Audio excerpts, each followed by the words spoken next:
오늘 하나님 말씀은 마태복음 16장 13절에서 20절까지입니다. 오늘 말씀 제목은 하나님의 뜻입니다.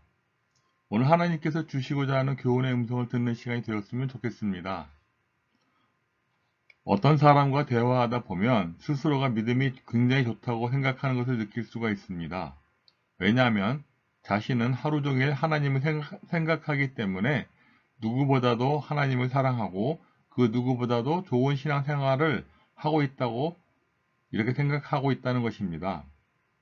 그래서 그는 자신의 모든 일에 하나님께서 어떻게 생각하실까, 또 한편으로 어떻게 하면 죄를 짓지 않고 선한 일을 할 수 있을까라고 온종일 생각한다고 합니다. 하루 종일 하나님에 대한 생각을 하는 것은 자신 안에 올라오는 죄책감과 두려움을 없애고 자신의 결핍과 부족을 채우기 위함이지 자신 안에 계신 하나님을 나타내고자 함이 아니라는 것입니다. 내 안에 계신 하나님을 나타내기 위해서는 자기를 부인하고 자기 십자가를 질 때 비로소 하나님께서 영으로서 우리 몸의 행실을 죽이고 그 말씀의 실체가 우리를 통해서 나타난다고 하는 것입니다. 이 말씀에 관련된 말씀이 마태복음 16장 24절에서 교훈하고 있습니다. 마태복음 16장 24절 말씀입니다. 이에 예수께서 제자들에게 이르시니 아무든지 나를 따라오려거든 자기를 부인하고 자기 십자가를 지고 나를 쫓을 것이니라. 아멘. 오늘 본문 마태복음 16장 13절에서 보면 제자들을 향해서 사람들이 인자를 누구라 하더냐라고 물으셨던 주님께서는 15절에서는 또 너희는 나를 누구라 하느냐라고 재차 물으셨습니다. 즉 다른 사람의 생각과 신앙이 아닌 제자들 사이에 제자들 자신의 개인적인 생각과 신앙을 말해보라는 것입니다. 이것은 제자들에게 매우 중요한 문제였습니다. 왜냐하면 이 질문에 대한 답변에 따라서 이제껏 예수 그리스도를 따라다녔던 그들의 신앙적인 수준이 평가될 수 있었기 때문입니다. 이것은 오늘날 우리에게 있어서도 마찬가지입니다. 우리들에게 있어서 다른 사람이 예수를 누구라고 생각하고 어떻게 고백하느냐, 이것이 중요한 것이 아니라 바로 나 자신이 예수를 누구라고 생각하고 어떻게 고백하느냐, 이것이 중요하다는 말입니다. 그러나 만약에 다른 사람들이 모두 예수 그리스도를 바로 알고 바른 신앙 고백을 하는데 유독 나만 예수님을 바로 알지 못하고 그래서 바른 신앙을 고백할 수 없다면 비록 다른 사람들이 모두 구원에 이를지라도 나는 구원에 이르지 못하게 될 것입니다. 그렇다면 나의 신앙의 모습이 얼마나 참담하게 느껴지겠습니까? 오늘날 우리들의 모습은 이와 같지 않습니까? 우리는 흔히 정통적인 교리를 가르치며 바른 신앙 고백을 하는 교회에 다녀야만 구원을 받는다고 생각을 합니다. 그래서 교회를 옮기거나 새로 등록할 때 그 교회가 과연 바른 신앙 고백을 하는 교회인지를 신중하게 살피곤 합니다. 이것은 참으로 잘하는 일입니다. 그런데 문제는 언제나 거기서 그치고 만다는 것이죠. 마치 그렇게 바른 신앙 고백을 하는 교회에 다니기만 하면 자신도 무조건 구원을 얻을 수 있는 것처럼 열심히 교회에 다니기만 할 뿐 그 교회가 하는 신앙 고백을 나의 신앙 고백으로 삼으려 하지 않는다는 것입니다. 아니, 아예 처음부터 그 신앙 고백이 무엇인지조차도 알려고 하지를 않습니다. 그러다 보니 결국 교회는 바른 신앙을 고백하는데 나는 바른 신앙을 고백하지 못하게 될 수가 있다는 것입니다. 마태복음 16장 16절을 말씀을 보면 베드로는 너희는 나를 누구라 하느냐는 예수 그리스도의 질문에 대하여 주는 그리스도시요 살아계신 하나님의 아들이십니다. 라고 대답하였습니다. 즉 예수님이 모세와 선지자의 글들에 오시리라 예언된 바로 그 구원자이시며 또한 지금도 살아서 역사하고 계신 하나님의 아들로서 하나님과 동등하신 분이시라는 것입니다. 이는 사실 성경이 증거하고 또 주께서 우리에게 증거하라고 명하신 복음의 가장 핵심적인 내용을 간결하게 요약한 말이라고 할 수가 있습니다. 즉 우리가 복음을 믿는다고 할 때 다른 어떤 사실을 믿는 것이 아니라 바로 베드로가 고백한 대로 예수님이 인간의 구원자 곧 그리스도이시며 메시아입니다. 또한 하나님의 아들로서 하나님과 동등하신 분이시라는 것을 이러한 사실을 믿는 것이다 라고 우리에게 교훈하고 있다는 것이죠. 그래서 사도 요한은 자신이 복음서를 기록한 목적에 대하여 오직 이것을 기록함은 너희로 예수께서 하나님의 아들 그리스도이심을 믿게 하려 함이요 또 너희로 믿고 그 이름을 힘입어서 생명을 얻게 하려 함이니라. 요한복음 20장 31절에 기록하고 있습니다.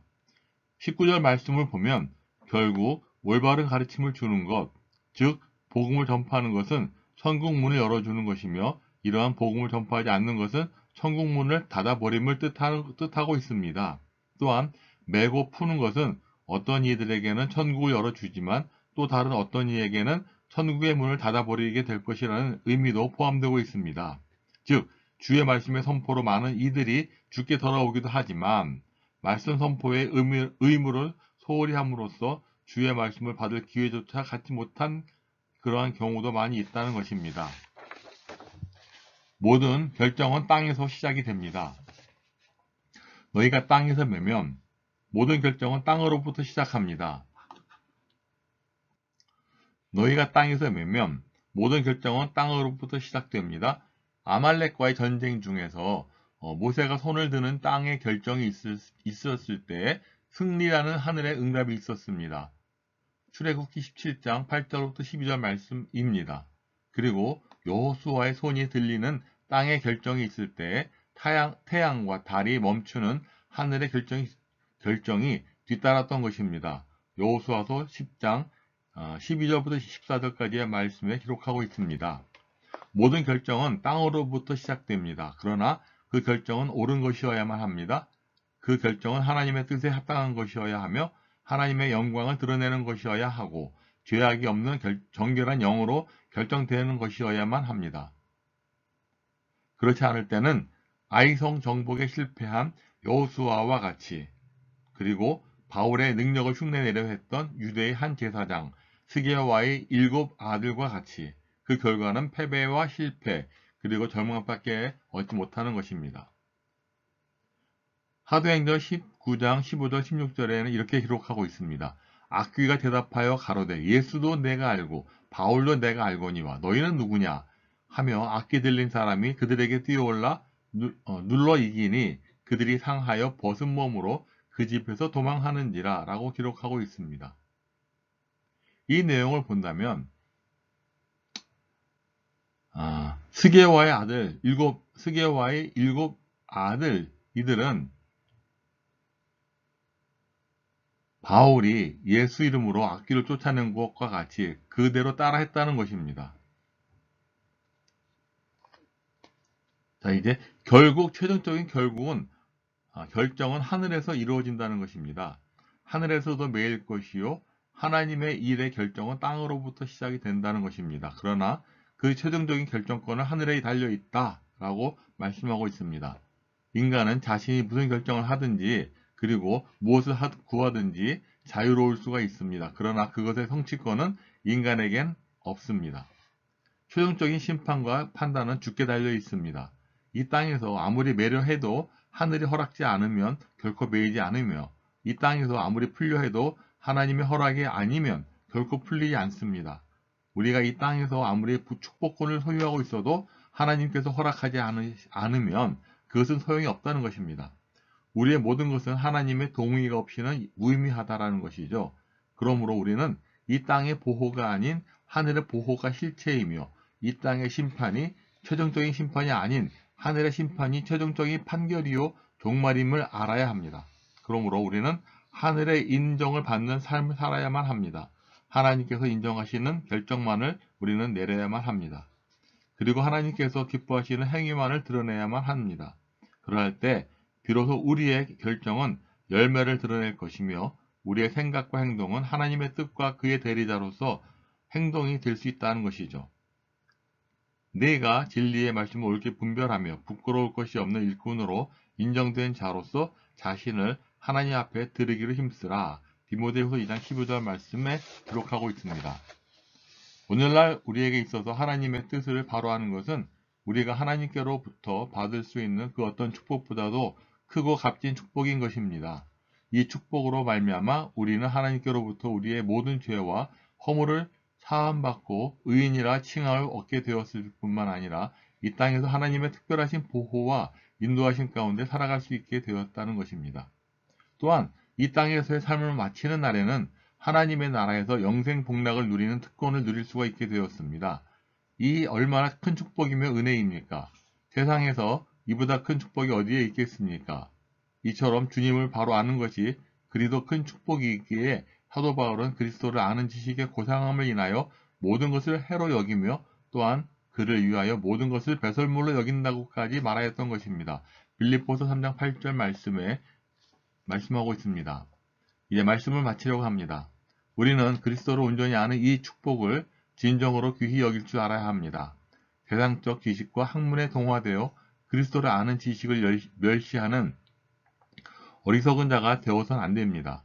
오직 주님을 아는 지식을 귀히 여김으로 말미암아 항상 하나님의 말씀을 대하고 그 말씀을 통하여 주님을 바로 알 수 있도록 성령의 도우심을 구하는 우리가 되어야 할 것입니다. 잠깐 기도하겠습니다. 하나님 아버지 감사합니다. 우리에게 말씀으로 함께해 주옵시고 또한 함께 하실 때 성령의 인도하심 따라서 우리에게 깨달음 허락하실 줄 믿습니다. 하나님 영광 받으시옵시고 이 예배 가운데 주의 은혜가 넘치게 소망할 때 하나님 우리 가운데서 주의 은총이 은혜 위에 은혜의 복을 더하여 주옵소서. 주께 모든 것을 감사드립니다. 예수님의 이름으로 기도 올렸습니다. 아멘.